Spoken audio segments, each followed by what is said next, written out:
Baik, kita kembali di obrolan pagi pemirsa, masih berbicara tentang demam babi Afrika mengancam untuk di wilayah Nusa Tenggara Timur, dan juga mungkin untuk Anda yang sementara menyaksikan obrolan pagi, Anda juga mengalami di mana ternak babi Anda juga mati mendadak ya berkaitan dengan ASF ini. Saya juga masih bersama kepala di Nusa Tenggara masih ASF atau demam babi Afrika. Pak Dani, tadi berkaitan dengan obat ya dari virus ini yang sampai sekarang ini juga belum ditemukan. Ya. Nah ini seperti apa? Ya memang penyakit ini meskipun sudah cukup lama, tetapi karena dia sifatnya mungkin fluktuatif munculnya, jadi tidak mendapat perhatian besar dari kalangan ahli epidemiologi yang penyakit hewan khususnya, sehingga mungkin dianggap biasa. Tapi begitu muncul di Cina yang cukup besar, jumlahnya mulai masuk ke Asia dengan komunitas masyarakat yang berbudaya konsumsi babi, itu baru mereka merasakan dampak ekonominya. Dan juga tentu di NTT saat ini, dan sampai saat ini memang belum ada vaksin maupun obat untuk mencegah ataupun mengobati ketika sudah terserang. Jadi satu-satunya cara kita harus bagaimana menjaga kandang tempat pemeliharaan atau babi kita itu sendiri dari kemungkinan masuknya penyakit terserang dengan ASF ini. Kalau penyakit babi yang lain, kolera, itu sudah ada vaksinnya. Tetapi khusus ini penyakit eksotik ini memang belum ada. Baik, nah tentunya untuk pencegahan ya paling tidak supaya mengurangi seperti itu. Nah sosialisasi dari Dinas Peternakan Provinsi NTT sendiri seperti apa sih? Ya, jadi ketika sudah dilaporkan ada kasus di NTT, kita sudah melakukan upaya pertama penanganan di kandang yang mengalami terserang. Yang sudah kita lihat buktinya pertama pada saat itu awalnya di Kabupaten Belu pada saat itu. Yang lebih dekat dengan Timor Leste. Memang itu dia serangan pertama. Jadi kecurigaan kami memang masuk dari DPL. Dan itu kita lakukan dengan pertama mensterilkan dengan pola disinfeksi terhadap kandang itu dengan cairan-cairan untuk disinfektan namanya, untuk tadi supaya menghilangkan atau mensterilkan lokasi itu dari penyakit itu dan membersihkannya. Kemudian yang kedua, supaya tidak ada perkunjungan masyarakat yang mungkin karena dia melihat babi itu mati, mungkin dia ingin lihat ini memang alami ya. Kita lihat. Lalu dia pulang.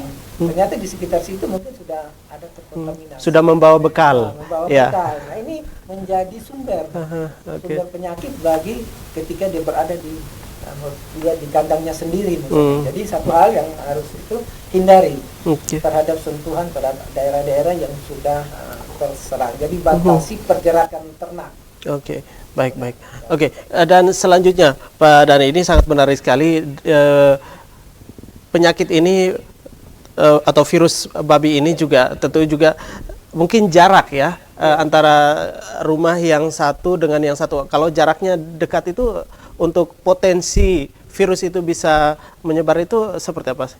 Ya, kalau kami lihat dari pola virus ini, karena dia bisa tertular melalui kutu, melalui lalat yang hinggap dari babi yang tertular, kemudian terbang masuk ke makanan. Dan itu kemudian masuk ke pakannya babi, ke tempat di sekitar situ ada air yang di sekitar situ, bisa saja itu terbawa karena ini namanya virus. Jadi itu ukurannya kecil, jumlahnya pasti bisa terbawa oleh baik itu babi itu sendiri atau mungkin dari lalat yang terbangan di sekitar situ. Nah, oleh karena itu prinsipnya kandang itu harus bersih. Nah, sanitasinya setiap saat dibersihkan, disiram, diberi dikasih desinfektan. Sederhana sehingga setiap saat bisa tetap bersih. Baik, ciri dari babi ASF ini sendiri seperti apa, Pak Dani? Artinya masyarakat awam juga ini perlu tahu kalau babi ini terserang virus babi Afrika. Ya, terima kasih Bang David. Jadi pada saat dia terserang waktu masa inkubasinya itu tidak terlalu nampak selama beberapa hari. Tetapi ketika dia sudah mencapai optimal dari serangan itu, maka dia mulai menunjukkan yang pertama tidak suka makan. Oke. Dia langsung sudah diam. Yang kemudian mulai muncul bintik-bintik, bintik-bintik merah, bahkan kulitnya membiru pada bagian-bagian terutama bagian leher, itu sudah mulai muncul. Kemudian dia tidak bisa sinkron dalam bergerak, mulai goyang dia. Itu sudah mulai tingkat yang sangat parah, sudah mulai parah, dan tiba-tiba dia bisa darah, perdarahan. Itu berarti bagian, karena serangannya ini ada pada bagian dalam organ dalam dari pada babi itu, yaitu kelihatan sekali pada limpa. Ini dia kanan tubuh itu terserang dia. Jadi memang ini betul-betul fatal. Jadi ketahanan tubuh sudah tidak ada lagi. Artinya kemudian dia beberapa saat dia kejang-kejang bisa, nah itu dia sudah langsung. Jadi kejadiannya begitu cepat kadang-kadang. Paginya dia sudah mulai gejala, sore dia sudah bisa. Oke, cepat sekali ya. Cepat sekali. Nah, untuk sekarang ini ya, untuk tingkat kematian dari babi ini sendiri untuk wilayah Nusa Tenggara Timur, artinya dengan sosialisasi yang diberikan juga, tentunya juga memberikan lagi dari masyarakat yang memelihara ternak babi itu sendiri supaya mencegah, paling tidak mencegah. Nah, ini untuk angkanya mungkin atau secara umum ini apakah ada peningkatan nggak berkurang kematian babi? Ya, memang kalau dilihat kasus yang dilaporkan dia mulai berkurang, tetapi laporan terhadap kejadian sebelumnya mereka sudah sampaikan, sehingga pada saat ini jumlahnya kurang lebih sekitar 4.000-an, 4.800 ekor.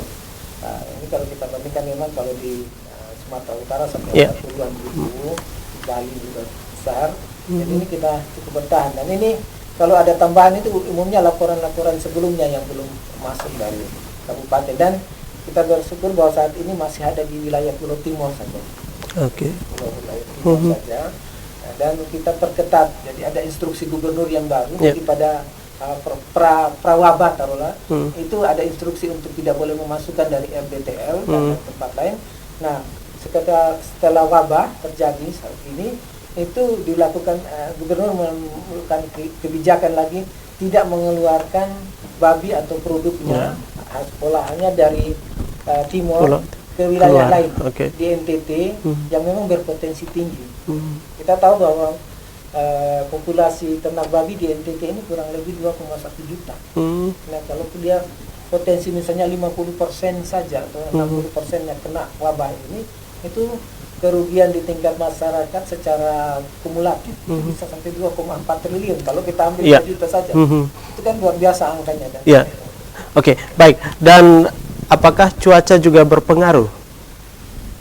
Sampai saat ini saya kira belum terlalu ada kajian di situ tentang kajian. Tapi suhu yang rendah mungkin itu karena dia mulai. Tapi kalau kita lihat Afrika kan juga. Cina yang juga suhunya rendah. Jadi dia seluruh posisi temperatur itu, udara itu saya kira tidak terlalu banyak pengaruh. Ini mari praduga saja. Tapi kita lihat seperti yang penting adalah kebersihan. Hindari kontak. Jangan memberikan makanan ke babi dari sumber yang kita tidak bisa prediksi. Kalaupun ada, kita masak dia sampai mendidih. Agak lama baru kita berikan kepada babi. Itu hal yang paling aman. Jadi harus dididihkan, dipanaskan, dikasih supaya artinya masih bisa layak untuk masih bisa untuk dikonsumsi, tetapi dengan artinya ini harus diolah dengan baik. Ya, tadi seperti yang saya sampaikan Bung David, itu untuk makanan kepada babi, pakan. Jadi kalau ada memberi makan kepada babi, sebaiknya dimasak dulu sampai mendidih. Supaya itu salah satu, selain sudah kebersihan kandang, kemudian hindari kontak dengan orang dari luar. Itu satu-satunya jalan. Karena tadi karena dia tidak punya vaksin, kemudian tidak punya obat. Nah, ini yang kategori yang bagi kami sangat riskan. Baik. Oke, dan ini juga yang menjadi satu persoalan juga di saat sekarang ini juga banyak pengusaha-pengusaha di luar sana warung ya untuk yang menyuguhkan daging babi. Ya, ini untuk konsumen ya berkunjung ini juga menurun kurang lebih seperti itu. Ada punya kekhawatiran tersendiri. Nah, ini untuk imbasnya juga ke manusia itu sendiri. Ya, mirip-mirip corona nih kayaknya. Ada corona, ada virus babi juga nih. Jadi semuanya pada pusing, Pak. Ya. Ya, melalui kesempatan ini Bung David dan pemirsa semua bahwa konsumsi saja daging babi kalau memang pada rumah makan yang tentu produk babinya sudah diperoleh dari tempat yang memiliki pengawasan, jadi RPH. Kemudian bagi masyarakat yang ingin menyembelih babi, memotong babi, mungkin bisa hubungi petugas, dilakukan pengawasan, sehingga nanti diberikan semacam keterangan bahwa babi ini sehat, lalu dibawa ke mungkin restoran, dan restoran itu nanti kita sudah sampaikan bahwa membeli atau memperoleh babi itu babi yang sehat atau dari tempat yang sudah ada pengawasan, contohnya di RPH atau petugas-petugas kesehatan hewan yang memang di tiap kabupaten kita juga ada, sehingga mereka bisa melakukan kontrol. Tapi prinsipnya tidak usah khawatir sepanjang bahwa dia sudah diolah dan mendapatkan pengawasan dari petugas kesehatan hewan dari dinas peternakan masing-masing.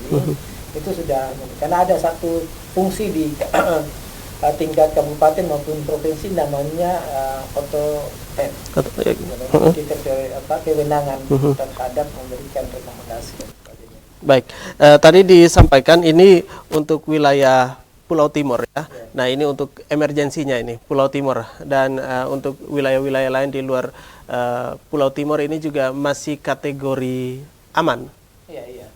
Nah, ini artinya masih kategori masih aman, tetapi juga menjaga kemungkinan supaya tidak keluar. Seperti yang tadi sudah dikatakan juga bahwa membatasi atau tidak sama sekali juga untuk sementara ya, untuk mengeluarkan ternak babi dari Pulau Timur, tetapi menjaga kemungkinan juga dari Pulau Timur tidak keluar, tetapi dari wilayah lain nih. Ya, jadi instruksi gubernur itu mencakup masuk dan keluar.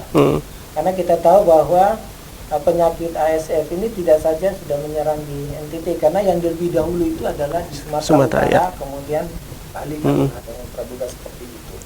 Tetapi oleh karena itu, untuk menjaga jangan sampai lalu lintas itu masuk ke tempat lain seperti di Flores dan Sumba, bukan dari timur, maka instruksi itu sudah menyatakan tidak saja dari timur tapi dari tempat lain untuk masuk dan keluarnya dilarang. Jadi itu sudah beberapa kasus kita temukan dari teman-teman yang bertugas di kabupaten, ada yang memasukkan melalui kapal perintis atau kapal yang membawa barang dan juga penumpang, karena mereka tidak mengetahui saat itu mereka membawa, jadi ada penyitaan, baik ada di Sika waktu itu pernah dilakukan. Baik. Oke. Dan tentunya juga pemberdayaan dari teman-teman ini dokter hewan dan juga artinya yang bergeluti di bidang untuk mengurus ternak ini sendiri di wilayah Nusa Tenggara Timur sangat banyak sekali, Pak Dhani. Ini pemberdayaan seperti apa sih supaya memangkas akan ya dalam tanda kutip ya virus ini supaya tidak ada lagi? Ya. Jadi kita ada dua pola yang kita lakukan ketika terjadi serangan virus atau wabah penyakit apapun. Kita namanya punya tim respon cepat. Jadi segera kita mendapatkan laporan, kita melakukan satu deteksi langsung di tempat kejadian atau tempat terjadinya kasus tersebut untuk mendeteksi jenis penyakit apa. Yang kedua, khusus untuk ASF ini kita pernah juga melakukan ketika ada serangan AI di NTT. Nah, kemudian rabies. Nah, itu dengan membentuk tim koordinasi. Tim koordinasi ini melibatkan seluruh pemangku kepentingan termasuk ini yang berperan di pintu masuk keluar itu adalah karantina. Di sini kita ada karantina kelas 1 Kupang, kelas 2 di Bali dan juga di Sumba. Dan mereka ini yang memiliki kewenangan tentang pembatasan, larangan, dan itu sudah ada instruksi gubernur dan mereka pegang pada itu. Jadi tetapi yang paling utama kami minta adalah kesadaran masyarakat juga. Kemarin pernah ada kasus juga mereka membawa ini babi dari Kupang ke Eropa. Sampai di sana ditemukan karena di sini lolos. Kemudian ditemukan di sana babinya, akhirnya dikembalikan. Tinggal pilihannya, kalau tidak dikembalikan dimusnahkan langsung di tempat. Baik.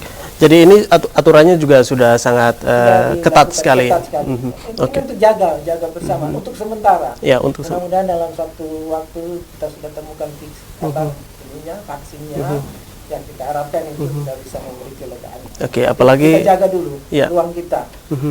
Karena dampak sosial budayanya ini ternak ini salah satu, hampir semua daerah di NTT ini dalam bahasa komunikasi budaya pasti yang dipakai dulu pertama itu anak babi. Ya, apalagi sudah mendekati mau urusan keluarga ya, musim panas nih. Keluarga ada masalah sosial, maka yang dikeluarkan dulu adalah proses itu. Baik. Pak Dhani ini sangat memberikan manfaat sekali untuk kita bersama dan apalagi untuk Anda juga pemirsa yang sementara memelihara ternak babi. Informasi yang sangat untuk kita sangat menarik. Jangan kaget ya, jangan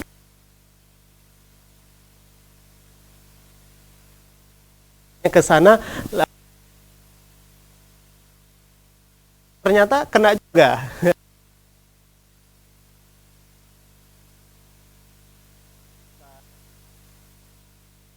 Closing dari obrolan pagi kita di kesempatan kali ini, silakan Pak Dhani. Tentunya juga bakal dilakukan oleh Dinas Peternakan Provinsi sendiri di 2020 ini juga dan harapan-harapan.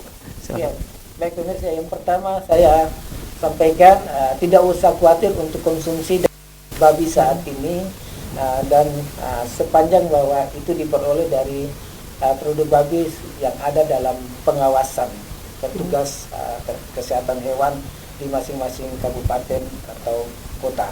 Yang kedua, jaga kandang untuk tidak bersentuhan dengan pendatang ataupun dari produk-produk luar, baik makanan-makanan sisa, untuk tetap dijaga berkebersihan itu yang terutama. Yang ketiga, tetap untuk memberikan pakan yang juga sebelum diberikan, kalau itu merupakan produk-produk sisa, sebaiknya dipanaskan sampai mendidih kurang lebih 10 menit sampai kemungkinan matinya virus itu akan memberikan dampak bahwa tidak terjadi kontaminasi atau terserang virus demam babi Afrika itu. Oke. Baik, dan dari Dinas Peternakan Provinsi sendiri untuk yang dikerjakan dan yang akan dikerjakan. Oh ya, jadi memang kita adalah NTT untuk mencapai pertama target kita Provinsi NTT menuju ke jumlah populasi sapi 2 juta. Dan ini kita melakukan dengan teknologi dan inseminasi buat alat. Kalau di NTT untuk sapi itu masih sangat tinggi dan itu hampir semua oleh masyarakat.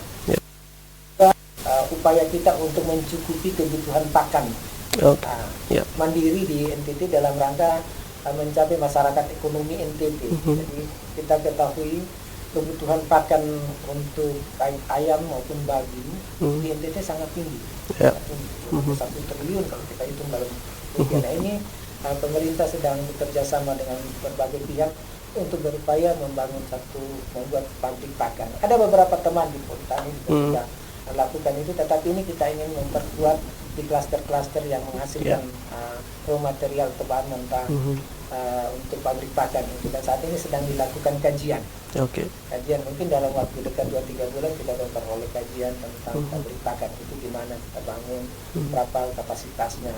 Ada hitungan-hitungannya sudah kita ada. Ini tadi untuk memperkuat ekonomi ke dalam kita bisa lakukan. Kemudian pengembangan breeding farm, artinya tempat perbibitan untuk ternak-ternak sehingga ada pemuliaan baik itu sapi, kuda, kerbau, karena ketiga ciri khas ini melekat dengan eksotiknya NTT termasuk. Baik. Ini sekali lagi untuk kita semua dan sekali lagi juga terima kasih Pak Dhani Suadi sudah memberikan informasi dan sukses juga untuk teman-teman di Dinas Peternakan Provinsi Nusa Tenggara Timur. Untuk Anda juga pemirsa, semoga dengan informasi ini juga dapat memberikan manfaat untuk kita semua bagaimana untuk memelihara babi, menjaga kebersihan, sehingga paling tidak mengurangi yang namanya kematian babi ya akibat dari demam babi Afrika ini sendiri. Baik, dan Anda juga kalau memang kurang puas nanti juga mampir di channel YouTube-nya AFB TV ya. Nanti juga kita bakal share ke Anda juga pemirsa dengan obrolan pagi kita kali ini bersama dengan Kepala Dinas Peternakan Provinsi Nusa Tenggara Timur, Insinyur Dani Suhadi. Terima kasih sekali lagi, dan untuk Anda pemirsa yang sudah bersama kami, kita jumpa lagi di lain waktu dengan tema obrolan yang berbeda. Saya David Michael, sampai jumpa.